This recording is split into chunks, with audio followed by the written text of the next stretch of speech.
Divers tell stories the way fishermen do. Most of them get better every time they're told. But every once in a while, you hear one that doesn't sound like a story. It sounds like a report. This is Ghost Diver. This one came from a commercial crew, not tourists, not a weekend wreck charter. A working boat, a working team. The kind of dive where the fun part is going back up. They were doing an inspection on an older wreck that sat in a manageable depth. Nothing legendary, nothing bucket list. The kind of site that's been dived so many times it stops feeling like a wreck and starts feeling like infrastructure. The diver went down on a surface that supplied umbilical, air, comms, and a line that says you're still connected to the world above. Standard procedure. This descent was completely normal. You can hear a lot in a diver's voice when you've listened to enough of them. At first, he was fine, breathing steady, talking steady, doing the kind of narration you do when you're trying to keep the job boring. Depth check, visibility, current. He calls out the bottom.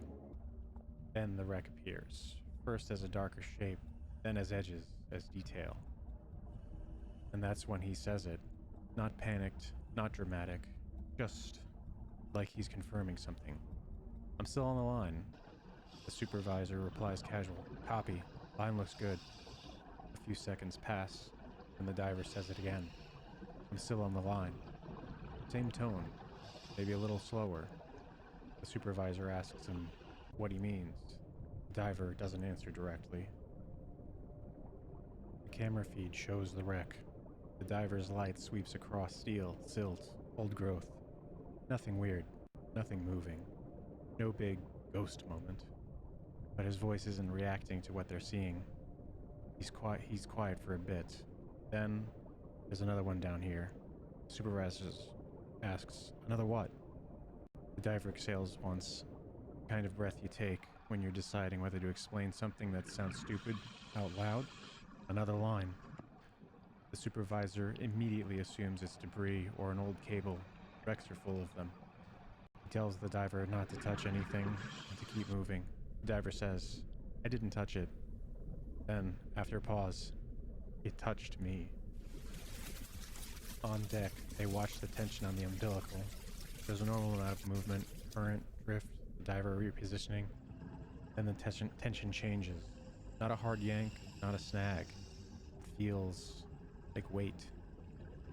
Like something else has taken hold of the line and decided to just hang there. The supervisor tells him to come up immediately. The diver doesn't argue. He just says, this one's already taken. The supervisor goes cold because that's not a sentence that belongs on a dive boat. The diver adds calmly, I'm still on the line. And for the first time, there's something in the comm that doesn't sound like calm. It sounds like focus. Like he's listening to someone who isn't speaking into the comms. He looks at them like they're asking him about a movie he's never seen. He says there was no second line, no voice, no contact. Just the wreck, just the job. They assume narcosis, stress, a weird moment his brain made up.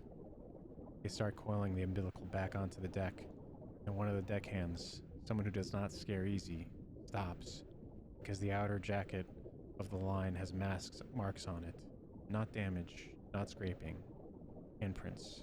Not glove prints, not spears. Distinct, human handprints. Like someone grabbed the line and held on.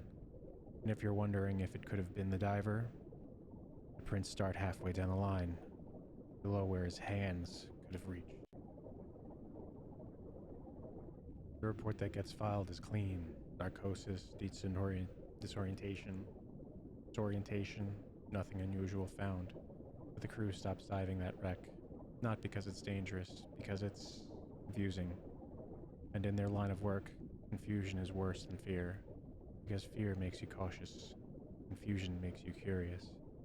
Curiosity is how divers stop coming back up. This is Ghost Diver.